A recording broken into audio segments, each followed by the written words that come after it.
All right. Hello, everyone. My name is Grace Jean Pola. I'm the Director of Residence Life here at Russell Sage College, and I will be running this information session. I also have my assistant directors here to assist with anything that might come up in the chat. If they would like to introduce themselves, I'll let them do that. I'm Morgan Milholland Dukes. I am the Assistant Director of Res Life here on the Troy campus. So if you have any Troy-related questions, you can always shoot them my way. And I'm Miguel Mercedes. I'm the Assistant Director for Albany. So if you have Albany-related questions, send them to me. Boom, boom, boom.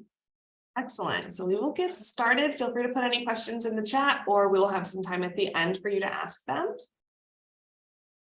So just a quick little overview about what to expect. So obviously March 31st is tomorrow. That's when lottery numbers will be going out.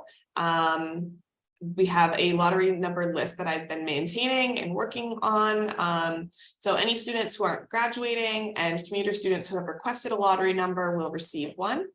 Also tomorrow, we encourage students who have been working with the Office of Accessibility Services to have their completed documentation in so that we can give them priority in the housing selection process and properly honor their housing accommodations. And then also tomorrow, will be the deadline for the specialty housing applications, which includes gender affirming housing, pet friendly housing, honors housing, and multicultural housing. Next week, beginning April 3rd, students who qualify for those second two that I just mentioned, accessibility and application housing, will be placed. Specific dates are still to be determined, but we are working diligently to get those students placed. And then the following week of April 10th, the general housing lottery will take place online for both campuses. So we will start with Tuesday, April 11th, we'll start with lottery number 1. Students at that point will be restricted to choosing a room on their home campus. We probably won't get through all the numbers in one day, so that's why we include Wednesday, just in case. And then Thursday, we will open it up to everyone to be able to select a room on the opposite campus. But there are some ways to switch campuses earlier than Thursday, and I will go over that a bit later. So the cost of living on campus has not changed from this current year. It does differ depending on where you live, but this has not increased from the last academic year for either campus. So in Albany, living in University Heights is $3,900 per semester. In Troy, a double or triple is $3,215 per semester, and a Troy single is $3,550 per semester. We have made some changes to a few of our residence halls, but don't stress, there is more than enough space for everyone who wants to live on campus. So in Albany, we obviously, like I mentioned, have University Heights College Suites. In Troy, our options will be German House, Manning Hall, McMurray Spicer Gale House, also known as MSG, and Wool House. So just in terms of what our occupancy is looking like, there are a limited number of true singles on the Troy campus. We will not be permitting students to select a double or a triple room as a single for the upcoming year, but you can select a space in a double or a triple room. We're just not able to guarantee that the other space wouldn't be selected by another student. University Heights, the way that it's set up is 4 single rooms with 2 shared bathrooms and a shared common room and kitchen. So in order to live in University Heights, you don't need 4 roommates to select a suite. You can simply select 1 bed in a suite, but in the event that you select a room in a suite alone, or if you select with less than 4 people, other students could select the other rooms within that suite. So we really recommend that you have backup plans for housing. We encourage you to have roommates in mind in the event that there are no singles left by the time that your lottery number is activated. So given all of that, we are posting some roommate mixers and building tours on each campus so you can figure out who you want to live with and figure out where you want to live, what rooms or buildings would be a good fit. So we are already full swing in our building tours. We do have another one in University Heights this evening. And then tomorrow we'll be showing German and Manning. Next week, Morgan and Miguel will be doing a roommate mixer on April 4th. In Troy, it will be in the Student Center from 5 to 6:30, and in Albany, it will be in Freddy's from 6 to 7. Morgan and Miguel, would you like to talk a little bit about what those roommate mixers will look like? You want to go first, Morgan, or should I go first? You go ahead. You're already unmuted. Got it. So for our session in Albany, it's going to be kind of like a game night where we have different stations with quick games. So nothing that should take more than a couple minutes to do. For example, like tic-tac-toe, things like that. And we'll be asking room related questions like what time you go to sleep, what time do you wake up, just to figure out who would be your best match. And then we'll have a computer present. So if you do find somebody that's a good match for you, you guys can just go ahead and make your group then and there and not have to worry about that after you leave.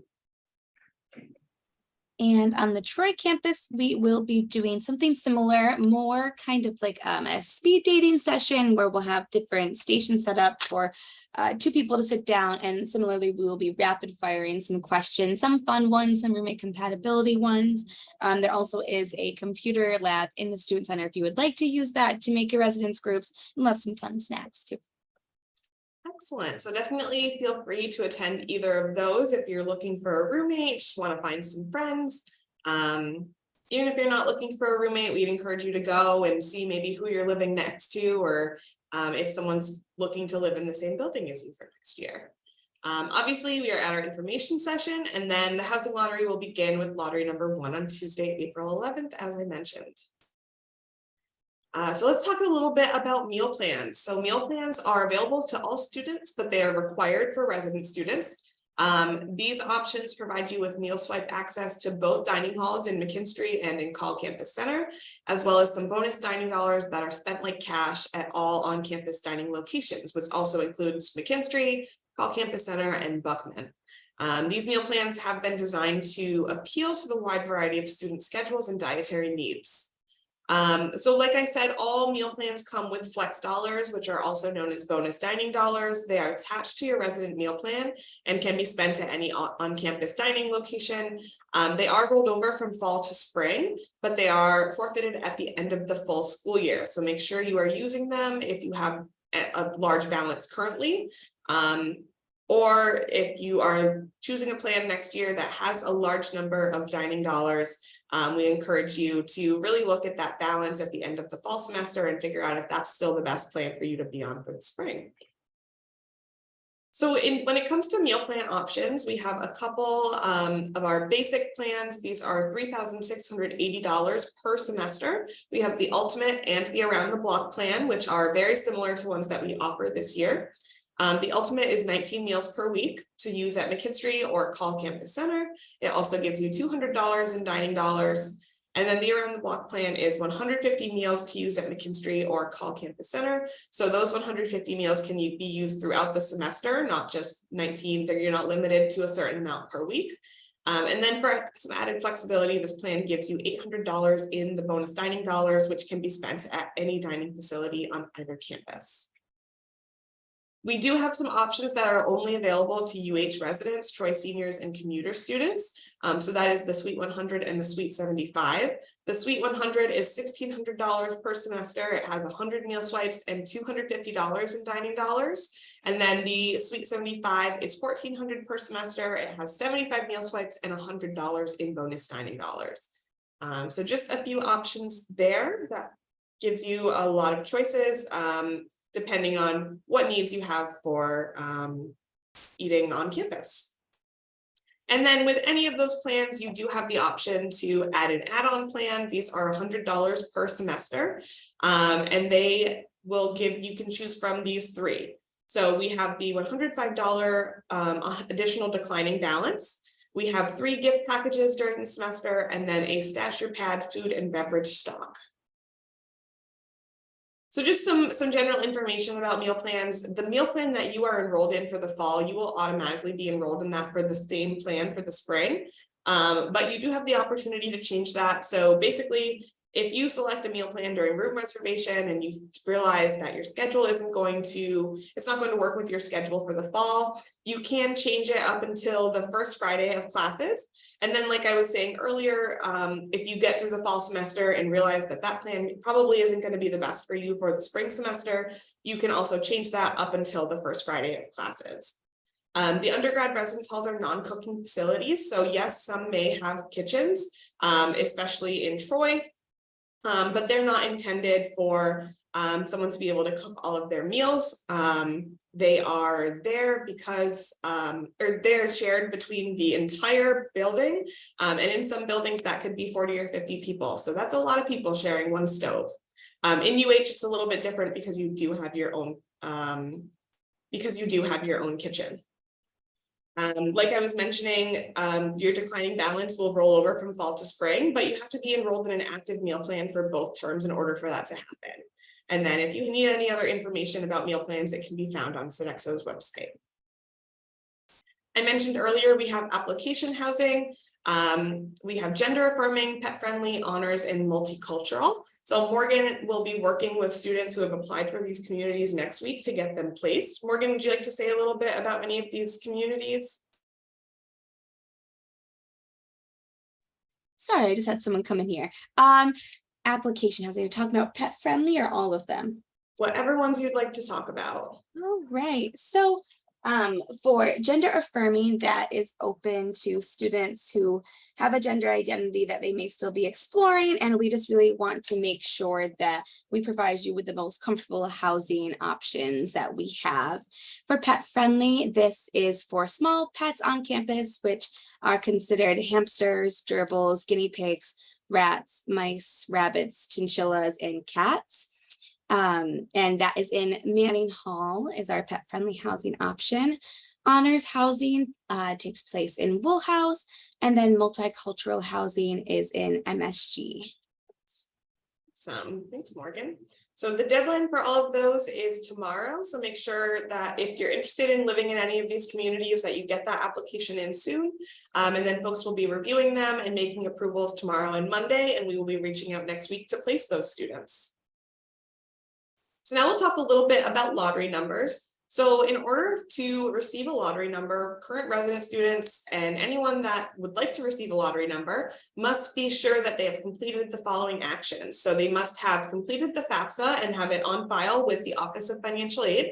You must have an emergency contact information on file, which can be done through the SAGE self-service site. You must be fully registered for fall 2023, and you must have no holds on your student account. I mentioned in the information session earlier this week that we recognize that class registration is happening this week. So if you are waitlisted for a class or for some reason you're not able to register for all 12 credits, send us an email and we can work with you to make sure that you're still eligible to select a room, even if you're not fully enrolled. Lottery numbers go out tomorrow. They are assigned by class standing based on how many completed credits you have as of fall 2022. So for example, someone with 100 credits will have a higher lottery number and be able to select earlier than, say a junior with 72 credits. So the way that we run this whole thing is through a site called ResLife Portal. So we made a switch from an in-person process to an online system in response to COVID-19 in 2020. We've continued to use it over the past couple of years and it's worked really well. It has really streamlined things for us and given students a better ability to select their rooms, roommates, and meal plans and kind of do it on their own time as their lottery number is activated. So this is a little bit about how to use ResLife Portal. These instructions are also on our room reservation guide website, as well as they will also be in the emails that we send out and the email that you get when your lottery number is activated. So essentially, we have a website there that is linked. You go and sign in under where it says residents and students. It will prompt you to sign in using your Google account. We have linked it so that it will work with your SAGE email. You can click on the Get Started button and then you can click a button labeled Select Room, and I'll walk you through this shortly. There's also a way to create resident groups. So like I was saying earlier, there are ways that you can switch campuses before the third day of room selection, and this is how. So when you create a resident group, This will alter your lottery number as you add students to your group. It will change based on the lowest lottery number in the group. So everyone in the lottery group, or excuse me, in the resident group will now have the same number. So having a resident group allows everyone to select their room at the indicated lottery number, but you still must select your own room. So for example, if someone is number 6 and then they want to live with someone who is number 27, they could add that person to their group, and both students would then be able to pick when lottery number 6 is activated. Students will be given priority access in the selection process if they are choosing to remain on the campus where they currently live. So current Albany students will select rooms on the Albany campus, and Troy students before Troy students may select, and then vice versa. Current students don't have to select a campus of residence by academic program, so you can live wherever you want to live regardless of what your major is, which is different than where you might have been placed as a first-year student. When you create a resident group, it only allows you to pick a room from the campus of the person who created the group. So if someone from Troy is added to a group by an Albany student, they will then lose their ability to choose in Troy, and they will only be able to select a room in Albany, and vice versa. So make sure that when you're creating resident groups, the person that's creating it is where the place that the person who has created it lives is where you want to live as well. So I'm going to show you our room reservation website quickly. It has everything that we covered today, including a recording from Tuesday and probably a recording from today as well. It has floor plans, virtual tours of residence halls, and more. It can be found at bit.ly/RSC room res. It is case sensitive. Otherwise, you can check your email and there are direct links in there. So from here, I will be showing you how the Res Life portal works. All right, so can everyone still see that okay? Hopefully you can. So yeah, like I said, I clicked on this sage.reslifecloud.com. I will sign in here under where it says residents and students. Like I said, it then prompts you to sign in with your sage.edu email account. And it will bring you to a page that looks like this. So it'll have your picture if you have one on your email. It will show where you currently live, your email address. It will also show you some upcoming events that our RAs are running.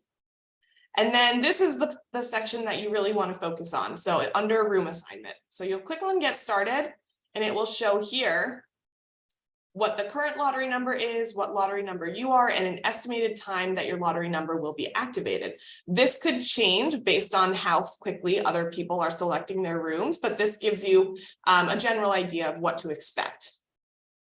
So from this screen, you can add other students to your resident group. You can choose a building in a room when your lottery number is activated, and you can choose your meal plan. So like I said, adding students to your resident group allows all members of the group to choose their room at the same time.